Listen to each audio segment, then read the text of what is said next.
இந்த வீடியோவில் நாம் பார்க்க போகிறது applications in medicine, applications of biotechnology. So applications in medicine, so biotechnology ஃபீல்டில் எப்படி மெடிசனில் அதோட ரோல் எப்படி இருக்குது என்றதை பார்க்கலாம். So recombinant human insulin. So human insulin is synthesized by the beta cells of islets of Langerhans. So in the pancreas. So human insulin எங்க secrete ஆகுதுன்னா islets of Langerhans of pancreasல beta cellsல secrete ஆகுது. It is formed of 51 amino acids which are arranged in 2 polypeptide chain A and B. So இந்த insulin வந்து 51 amino ஆசிட்ஸால் ஆயிருக்கு. 51 amino acids and இது 2 செயின்ஸாக இருக்குது. A polypeptide chain and B polypeptide செயினாக இருக்குது. So A polypeptide செயினில் 21 அமினோ ஆசிட்ஸும் B பாலிபெப்டைட் செயின்ஸில் 30 அமினோ ஆசிட்ஸும் ப்ரெசென்ட் ஆகிருக்கு. இந்த 2 அமினோ ஆசிட்ஸை ஒன்று சேர்க்குற பாண்ட் வந்து disulphide bond. So insulin controls the levels of glucose in the blood. So bloodல glucose level control பண்றவங்க வந்து இன்சுலின் தான். இப்போ இன்சுலினோட டெஃபிஷியன்சி இருந்ததுன்னா diabetes mellitus, அதாவது insulin deficiency of insulin leads to diabetes mellitus, which is characterized by increased blood glucose concentration and a complex of symptoms which may lead to the death if untreated. So insulin டெஃபிஷியன்சியால் ஒரு பேஷண்ட்டுக்கு diabetes mellitus என்ற ஒரு நோய் வருது. So அதை நம்ம treat பண்ணாமல் விட்டோம்னா, அந்த சிம்டம்ஸை பார்த்துட்டு ட்ரீட் பண்ணாமல் விட்டோம்னா இறக்கவும் வாய்ப்பு இருக்குது. So a continuous program of insulin depend is required to treat the deficiency. So continuous monitoring வேணும். தட் இஸ் கண்டினியூஸ் ப்ரோக்ராம் இருந்தால் தான் இன்சுலின் டெஃபிஷியன்சி நம்ம போக்க முடியும்.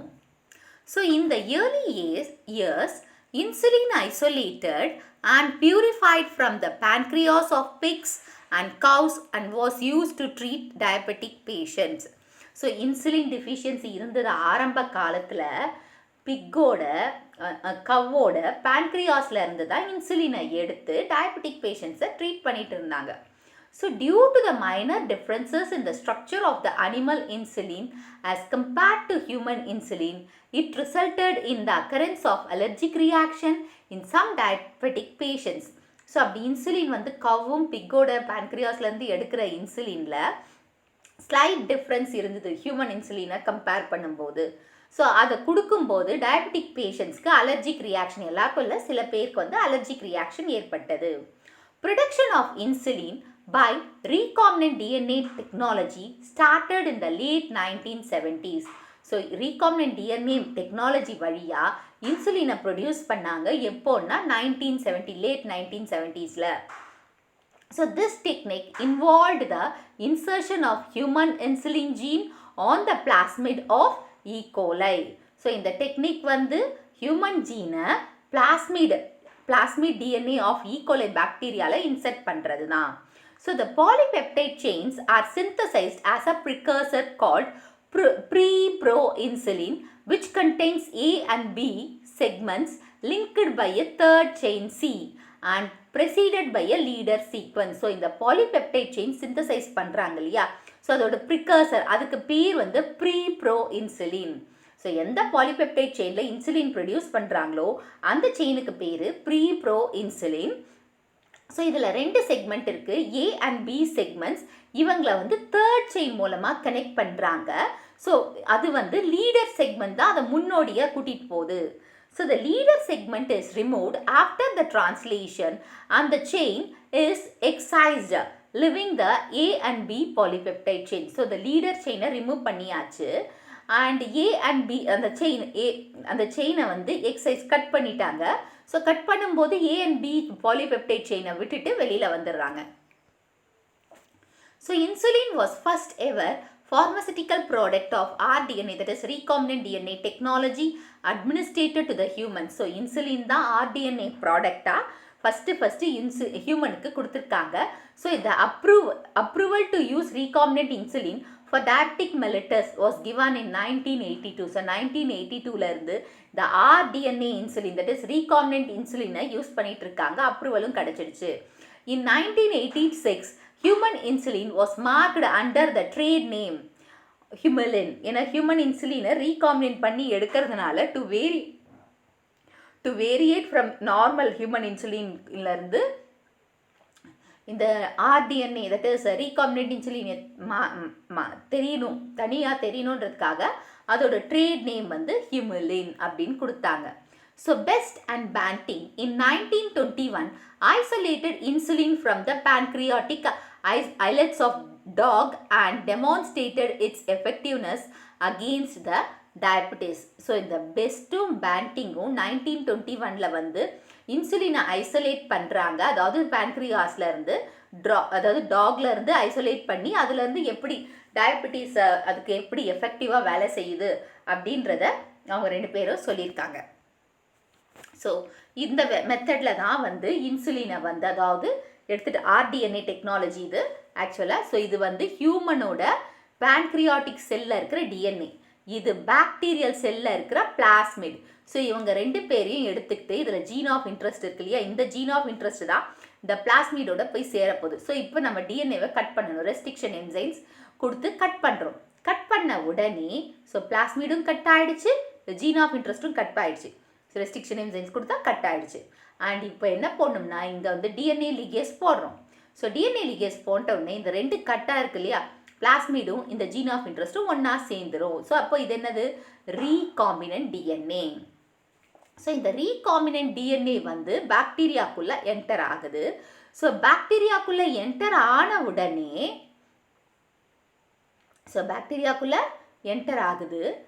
என்டர் ஆன உடனே என்ன நடக்குதுன்னா ஃபிஷன், பைனரி ஃபிஷன் நடந்து நிறைய காப்பீஸ் ஆஃப் டிஎன்ஏவை ப்ரொடியூஸ் பண்ணுறாங்க. ஸோ அந்த அதாவது ரீகாம்பினன்ட் அதாவது இன்சுலின் இருக்கிற ஜீன்ஸை நிறைய ப்ரொடியூஸ் பண்ணுறாங்க.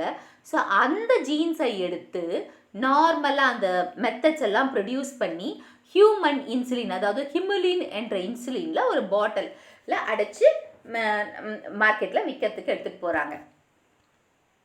Next human alpha lactalbumin. So alpha lactalbumin is a protein composed of 123 amino acids and 4 disulfide bridges with a molecular weight of 14,178 daltons. So human alpha, that is alpha lactalbumin வந்து ஒரு protein. இதில் 123 amino acids இருக்குது and 4 disulphide bridges இருக்குது. இப்போ வந்து இதுக்கு முன்னாடி இன்சுலினில் வந்து 2 டைசல்ஃபைட் தான், ஆனால் இங்கே 4 டைசல்ஃபைட் பிரிட்ஜஸ் இருக்குது. ஸோ இதோட மாலிகுலர் வெயிட் பார்த்தீங்கன்னா 14,178 டால்டன். ஸோ 1 மார்க்கில் கேட்கலாம். In human milk alpha lactalbumin is most abundant protein comprising 25% of total protein found in human milk. So human மில்கில் வந்து அதாவது ஆல்ஃபா lactalbumin வந்து நிறைய ப்ரோட்டீன் இருக்குது. அதாவது 25% ஆஃப் டோட்டல் ப்ரோட்டீன் வந்து ஹியூமனோட அந்த lactalbuminல இருக்குது, மில்கில் இருக்குது. So it is synthesized by the mammary glands. Alpha lactalbumin binds the calcium and zinc ions and possesses the bactericidal and anti-tumor activities. So இது வந்து மெமரி கிளான்ஸில் தான் இந்த ஆல்ஃபா lactalbumin இருக்குது. ஸோ இவங்க யாரோட ஜாயின் பண்ணுறாங்கன்னா இந்த ஆல்ஃபா lactalbumin வந்து கால்சியம் அண்ட் ஜிங்க் அயானோட சேர்றதுனால இதுக்கிட்ட வந்து இம்யூன் பவரும் இருக்குது இந்த மில்கில். ஸோ அதனால் இது bactericidal, so it kills the bacteria and anti tumour ஆக்டிவிட்டிஸும் இருக்குது. இது இந்த ஆல்ஃபா lactalbumin கிட்ட ஆன்டி டியூமரஸ் அதாவது டியூமர் ஃபார்ம் ஆகாமல் இருக்கிற அந்த ரெசிஸ்டன்ட் வெரைட்டி அதாவது ஆன்டி டியூமர் ஆக்டிவிட்டிஸ் அதாவது ப்ராப்பர்ட்டிஸும் இதுக்கிட்ட இருக்குது. Improvement of the nutritional value of cow milk with transgenic expression of recombinant human alpha lactalbumin has been attempted. So இது என்ன பண்ணாங்கன்னா கவு மில்கில் இந்த ஹியூமனோட ஆல்ஃபா lactalbumin ஜீனை இன்சர்ட் பண்ணணும்னு நினச்சாங்க. So healthy transgenic cows were produced by stomatic nuclear transfer in which the expression of up to 1.55 grams per liter of recombinant human alpha lactalbumin was achieved. So இந்த டிரான்ஜீனிக் கவுஸை produce பண்ணாங்க, அதாவது somatic nuclear transfer பண்ணி பார்த்துருக்காங்க. So அப்படி பார்க்கும்போது எவ்வளோ அந்த expression, அதாவது ஆல்ஃபா லாக்டால்புமினோட ஜீன் எக்ஸ்பிரஷன் எவ்வளோ வந்திருக்குன்னா 1.55 grams per liter recombinant alpha lactalbuminல கிடச்சிருக்கு. Similarly, transgenic goats were also produced in which the expression of human alpha lactalbumin was obtained 0.1 to 0.9 mg ml. So same எப்படி கவுல பண்ணி பார்த்தாங்களோ அதே மாதிரி கோட்லேயும் பண்ணி பார்த்துருக்காங்க. ஸோ அதில் அங்கே வந்து 0.1 to 0.9 mg per ml கிடச்சிருக்கு. So somatic sell nuclear transfer is a technique for creating a viable embryo from a body cell and an egg cell. So this technique was discussed in later in the animal cloning. So animal cloningல என்ன பண்றாங்கன்னா அடர் செல் எடுத்துக்கிறாங்க, அந்த அடர் செல்ல இருக்கிற diploid நியூக்ளியஸை எடுத்துக்கிட்டு egg செல்ல இருக்கிற நியூக்ளியஸை ரிமூவ் பண்ணி அந்த டிப்ளாய்டு செல்ல வந்து உள்ள நுழைக்கிறாங்க. ஸோ நுழைச்சு அதாவது ஒரு ஸ்டொமேட்டிக் செல்லை எம்ப்ரியோவாக மாற்றுறோம். ஸோ அதுதான் வந்து ஸ்டொமேட்டிக் செல் நியூக்ளியார் ட்ரான்ஸ்ஃபர். இது அனிமல் குளோனிங்லையும் படிப்பீங்க. In 1997, Rosie, the first transgenic cow, produced human protein enriched milk, which contained the human alpha lactalbumin. The protein-rich milk, 2.4 grams per liter, was nutritionally balanced food for newborn babies than the normal milk produced by the cow. So transgenic cows வந்து 1997ல் first அதாவது உருவாக்கியிருக்காங்க. அந்த கவுக்கு அதாவது உருவாக்கியிருக்காங்க, அது வந்து Rousey என்றவங்க சொன்னாங்க. ஸோ அந்த மில்க் ஹியூமன் லாக்டால்புமினோட ப்ராப்பர்ட்டிஸ் அந்த கவ்வோட மில்கில் இருந்திருக்கு. 2.4 grams per liter கிடச்சிருக்கு. ஸோ நார்மல் கவ் மில்கை விட இதில் நிறைய கிடச்சிருக்கு. நியூபார்ன் பேபிஸ்க்கும் கொடுத்துருக்காங்க. Interferons, இது ஒரு ஆன்டிவைரல் ப்ராப்பர்ட்டி இருக்கு. இது சைட்டோகைனின் ஃபேமிலியை சேர்ந்தது. So interferons are proteinaceous antiviral species specific substance produced by mammalian cells when infected with virus. So இது வந்து ஒரு புரோட்டீனீஷியஸ் புரோட்டீன். அப்புறம் ஆன்டிவைரல்னா வைரஸ்க்கு அகெயின்ஸ்டாக வேலை செய்யும். So that is species specific substances mammalian செல்ஸ்லலாம் இது இன்ஃபெக்ட் ஆச்சுன்னா, வைரஸால் இன்ஃபெக்ட் ஆச்சுன்னா அப்போ ப்ரொடியூஸ் பண்ணி அந்த வைரஸை சாகடிக்கும். So interferons were discovered by Alec Isaacs and Jean Linderman in 1957. So இன்டர்ஃபெரானை கண்டுபிடிச்சவங்க Alec Isaac and Jean Linderman in 1957. So based on the structure of interferon, they are classified as alpha, beta and gamma interferons. So structure வச்சு 3 type, alpha, beta and gamma interferons. They stimulate the cellular DNA to produce antiviral enzymes which inhibits viral replication and protect the cells. So இவங்க என்ன பண்றாங்கன்னா cellular டிஎன்ஏவை தூண்டுறாங்க antiviral என்சைம்ஸை produce பண்ண சொல்லி. So அப்படி produce பண்ணும்போது இவங்க produce பண்ணாங்கன்னா வைரலோட ரெப்ளிகேஷனை ஸ்டாப் பண்ணி மற்ற செல்ஸை வைரல் இன்ஃபெக்ஷன்லேருந்து காப்பாற்றுறாங்க. So interferons could be isolated from the blood, but the amount of blood required for isolation of interferons is enormous and not practical. So இந்த இன்டர்ஃபெரான்ஸை ஐசோலேட் பண்ணுறது வந்து பிளட்ல இருந்து தான் எடுக்கிறாங்க. ஸோ இந்த பிளட் வந்து நிறைய தேவைப்படுது இன்டர்ஃபெரான்ஸை எடுக்கிறது. ஸோ அதனால ப்ராக்டிக்கலாக இன்டர்ஃபெரான்ஸை எடுக்கிறது ரொம்ப கஷ்டம். So to overcome the issue interferons could be produced by rDNA technology. So இந்த மாதிரி எடுக்கிறது கஷ்டம் இல்லையா? ஸோ அதனால நம்ம இன்டர்ஃபெரான்ஸை வந்து rDNA டெக்னாலஜி மூலமாக கொண்டு வரலாம். So the yeast Saccharomyces cerevisiae is more suitable for the production of recombinant interferon than E. coli. So E. coli இங்கே யூஸ் பண்ணல. E. coliக்கு பதிலாக yeast Saccharomyces cerevisiae அதோட பொட்டானிக்கல் நேம் அதை யூஸ் பண்ணியிருக்காங்க. Since E. coli does not possesses the machinery for glyoxylation of proteins. ஏன் E. coli use பண்ணலன்னா the glyoxylation அதாவது adding of glyoxyl compound வந்து அதாவது glycoprotein வந்து அது அந்த இதை அக்செப்ட் பண்ணல. So interferons are used for the treatment of various diseases like cancer, AIDS, multiple sclerosis, hepatitis C and herpes zoster. So இது எல்லாத்துக்குமே அதாவது இது எல்லாமே வந்து வைரல் டிசீசஸ். ஸோ இது ட்ரீட் பண்ணுறதுக்கு இன்டர்ஃபெரான்ஸ் கொடுக்கலாம். In spite of therapeutic applications, interferons are not within the reach of the common man due to the high cost for its production. So interferons வந்து நார்மல் மேனுக்கு போய் சேரல, ஏன்னா அதோட ப்ரொடக்ஷன் வந்து காஸ்ட் அதிகம்ன்றதுனால. Okay, recombinant vaccines. So recombinant DNA technology have been used to produce new generation vaccines. So recombinant DNA technology வழியா new generation, அதாவது new variety of vaccines கண்டுபிடிச்சிருக்காங்க. So the limitation of traditional vaccines production could be overcome by this approach. So traditional vaccines productionக்கு பதிலா இதை use பண்ணலாம். So the recombinant vaccines are generally of uniform quality and produces less side effects as compared to the vaccines produced by the conventional methods. So conventional methods produce பண்ற vaccines side effects இருக்கும், ஆனா recombinant vaccines side effects கம்மி.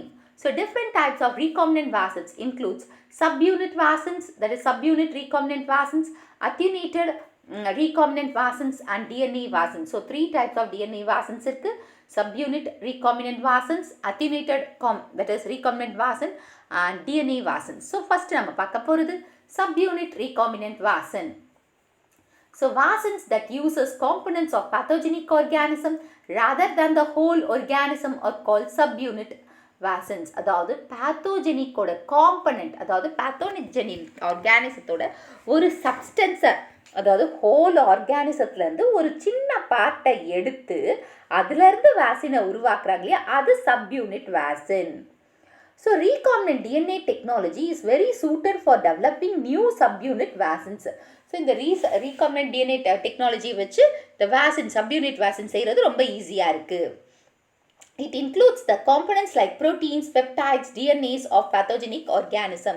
So இந்த components எதுனா அந்த viral பார்ட்டிகளோ bacterial பார்ட்டிகளோட proteins, peptides, DNA இதெல்லாம் யூஸ் பண்ணி நம்ம வாசினை உருவாக்கலாம், அதாவது சப்யூனிட் வாசினை உருவாக்கலாம். The advantage of these vaccines includes that purity in preparation, stability and safe use. So advantages இந்த வேக்சினை யூஸ் பண்ணுறதுனால என்ன அட்வான்டேஜ்னா பியூரிட்டி. ஸோ அதோட பியூரிட்டி கிடைக்குது, ப்ரிப்பரேஷன் நல்லா இருக்குது, ஸ்டேபிளாகவும் இருக்குது, சேஃப் டு யூஸும் கூட. Attenuated recombinant vaccines. This includes genetically modified pathogenic organisms that are made non-pathogenic and are used as vaccines. So modified pathogenic organismத்தை கொஞ்சம் ஜெனட்டிக்கலாக, அதாவது ஜீன் வைஸாக மாடிஃபை பண்ண அந்த பேத்தோஜனை தான், ஆனால் அந்த பேத்தோஜனில் இருக்கிற அந்த டிசீஸ் காசிங் அந்த ஜீனை மட்டும் கொஞ்சம் மாற்றி நம்ம பாடிக்குள்ளே, அதாவது நான் பேத்தோஜனாக மாற்றி அதையே வேக்சினாக யூஸ் பண்ணுறது தான் இந்த அட்யூனேட்டட். அதாவது அட்யூனேட்டட்னா வீக் பண்ணுறது, அந்த கெப்பாசிட்டி ஹையாக டிசீஸ் காஸ் பண்ணுற அந்த கெப்பாசிட்டியை வீக் பண்ணி நம்ம பாடிக்குள்ளே அனுப்புறது தான் அட்யூனேட்டட் meaning. So it is now possible to genetically engineer the organisms and use them as live vaccine. Such as vaccines are referred as attenuated recombinant vaccines. So இந்த vaccines வந்து ஜெனட்டிக்கலாக engineer பண்ணுறதுனால இந்த வேக்சினை உடனே யூஸ் பண்ணவும் முடியும்னா லிவிங் ஆர்கானிசத்தை, அதாவது living micro ஆர்கானிசத்தோட அந்த harmful எஃபெக்டை மாற்றி அனுப்புகிறோம், ஸோ வீக்கன் பண்ணி அனுப்புகிறோம். ஸோ அதனால் இதை லைவ் வேக்சின்ஸ்னு சொல்லலாம். Next, edible vaccines are prepared by molecular forming using the science of genetic engineering. Selected genes are introduced into plants and transgenic genes are induced to manufacture the encoded protein. So, edible vaccines are mucosal targeted vaccines which causes stimulation of both systematic and mucosal immune responses. So at present, the edible vaccines are produced for human and animal disease like measles, cholera, foot and mouth disease and hepatitis. So edibleனா நம்ம ஜெனட்டிக்கலாக food மூலமாக எடுத்துக்கிறது. So அது வந்து molecular farming மூலமாக கிடைக்குது. So அதை introduce பண்ணி அதன் மூலமாக நம்ம எடுத்துக்கும் போது அது எடிபிள் வேக்சின்ஸ், இந்த ப்ரோட்டீன்ஸ் நம்ம பாடிக்குள்ளே போகும்போது யாரோட வந்து சேர்ந்ததுன்னா மியூக்கசல், அதாவது மியூக்கசல்னா அந்த சளியில் இருக்கிற இம்யூன் சிஸ்டத்தை ரெஸ்பான்ஸ் பண்ணுது. அண்ட் இதனால் பார்த்திங்கன்னா ஹியூமன் அண்ட் அனிமல் டிசீசஸ் எதற்கெல்லாம் இந்த எடிபிள் வேக்சின் கொடுக்குறாங்கன்னா measles, cholera, foot and mouth disease and ஹெப்படைட்டிஸ்க்கு கொடுக்குறாங்க. DNA vaccines. Genetic immunization by using DNA vaccines is a novel approach that came into the being in 1990. So 1990 DNA vaccines. So DNA நாவே அவங்களோட genetic. The immune response of the body is stimulated by a DNA molecules. So இங்க immune response எதை தூண்டுவிக்கிறாங்க? DNA molecules. So the DNA vaccine consists of a gene encoding an antigenic protein inserted in antigenic protein plasmidல inserted பண்ணுறாங்க. So அந்த cells வந்து எந்த எந்த அனிமலை target பண்ணணுமோ அந்த அனிமலோட செல்லுக்குள்ளே அனுப்புகிறாங்க அந்த DNA vaccine. So the DNA instruct the cells to make the antigenic molecules which display on the surface. இப்போ எந்த நோய்க்கு அதை கொடுக்குறாங்களோ அதோட ஆன்டிஜெனிக்கை அது அந்த ப்ரொடியூஸ் பண்ணி வச்சுருக்கோம். So this would evoke an antibody response to the free floating antigen secreted by the cells. So இதனால் வந்து இவங்க என்ன பண்ணுறாங்கன்னா அந்த ஆன்டிஜன் ரெஸ்பான்ஸ் ஃப்ரீ ஃப்ளோட்டிங்கில் இருக்கிற ஆன்டிஜென்ஸை செல் செக்ரீட் பண்ணி வச்சிட்ருக்கோம். So the DNA vaccine cannot cause the disease as it contains only copies of a few of its gene. So DNA vaccines வந்து எந்த ஒரு நோயையும் உருவாக்க முடியாது, அதாவது சைட் எஃபெக்ட்ஸ் இல்லை. ஏன்னா இவங்க வந்து சில ஜீன்ஸோட காப்பீஸை தான் உள்ளே அனுப்புகிறாங்க. So DNA gene DNA vaccines வந்து இன்எக்ஸ்பென்சிவ்.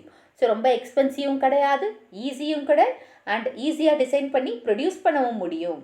ஸோ வேக்சின்ஸ் வந்து நியூ டெக்னிக் மூலமாக நிறைய அட்வான்டேஜஸ் மூலமாக எந்தெந்த ப்ரோட்டீனை டார்கெட் பண்ணுமோ அந்த ப்ரோட்டீனை டார்கெட் பண்ணி உருவாக்குறதுனால லாங் லாஸ்டிங் இம்யூனிட்டியை கொடுக்க முடியும். இந்த DNA வேக்சின்ஸ் வந்து லாங் லாஸ்டிங், நம்ம பாடியில் ஒன் டைம் கொடுத்துட்டா ரொம்ப வருஷத்துக்கு இல்லை லைஃப் டைம் ஃபுல்லாகவே வராமல் இருக்கிறதுக்கும் யூஸ் ஆகுது. Trigger immune responses. ஸோ நம்மளோட இம்யூன் ரெஸ்பான்ஸை ட்ரிகர் பண்ணி ப்ரொவோக் பண்ணவும் தூண்டுவிக்க செய்யும். ஸோ ஒன்லி அது எல்லாத்தையும் இல்லை, ஸ்பெசிஃபிக் பேத்தோஜன் நம்ம பாடிக்குள்ளே வரும்போது தான். ஸோ லெஸ் டாக்ஸிக் எஃபெக்ட்ஸ் தான் இது. So recombinant hepatitis B as a subunit vaccine is produced by the cloning hepatitis B surface antigen HBsA gene. So the gene in the yeast Saccharomyces cerevisiae இது use பண்ணுறாங்க. அதாவது hepatitis பிக்கு subunit vaccine, recombinant subunit வேக்சினை வச்சு produce பண்ணியிருக்காங்க. So the recombinant vaccine for hepatitis B was first synthetic vaccine launched in 1997. So hepatitis வேக்சினை வந்து 1997 launch பண்ணியிருக்காங்க. ஸோ இவங்களோட ட்ரேட் நேம்ஸ் வந்து Recombix and Eugenex B. India. And India is the fourth country in the world after USA, France and Belgium developed the indigenous hepatitis vaccine. Fourth country-யை நம்ம India உருவாக்கியிருக்காங்க. So இந்த மெத்தடில் தான் இந்த hepatitis gene வந்து, அதாவது hepatitis virus அந்த என்னது அந்த ஹெப்பாட்டிட்டிஸ் வேக்சினை கண்டுபிடிச்சிருக்காங்க. ஸோ இது இந்த பாக்டீரியா, இதோட பிளாஸ்மிட் எடுத்துக்கிட்டாங்க, அந்த ஹெப்பாட்டிட்டிஸ் வைரஸோட டிஎன்ஏவையும் எடுத்துக்கிட்டு கட் பண்ணி இந்த பிளாஸ்மிட்குள்ளே இன்சர்ட் பண்ணுறாங்க. இன்சர்ட் பண்ணி இப்போ இந்த கட் பண்ணுறதுக்கு யூஸ் பண்ணுற என்சைன் வந்து ரெஸ்ட்ரிக்ஷன் என்சைன், அண்ட் இந்த ரெண்டுத்தையும் சேர்க்கறதுக்கு யூஸ் பண்ணுற என்சைன் வந்து டிஎன்ஏ லிகேஸ் போட்டோன்னா ஆர்டிஎன்ஏ வந்துடுச்சு. ஸோ இது பாக்டீரியாக்குள்ளே அனுப்பி பைனரி ஃபிஷன் மூலமாக நிறைய ஜீன்ஸை, அதாவது நிறைய இது க்ளோனிங்கை யூஸ் பண்ணுறாங்க. ஸோ இதிலேருந்து மெடிசனாக அதாவது வேக்சினாக கொடுக்குறாங்க. ஸோ இது போட்டால் அந்த நோய் வராது அப்படின்ற மாதிரி சொல்கிறாங்க. ஸோ இந்த வீடியோ உங்களுக்கு புரிஞ்சிருக்கும்னு நினைக்கிறேன். இந்த வீடியோ உங்களுக்கு பிடிச்சிருந்தா ஒரு like, share, subscribe to science easy tech channel.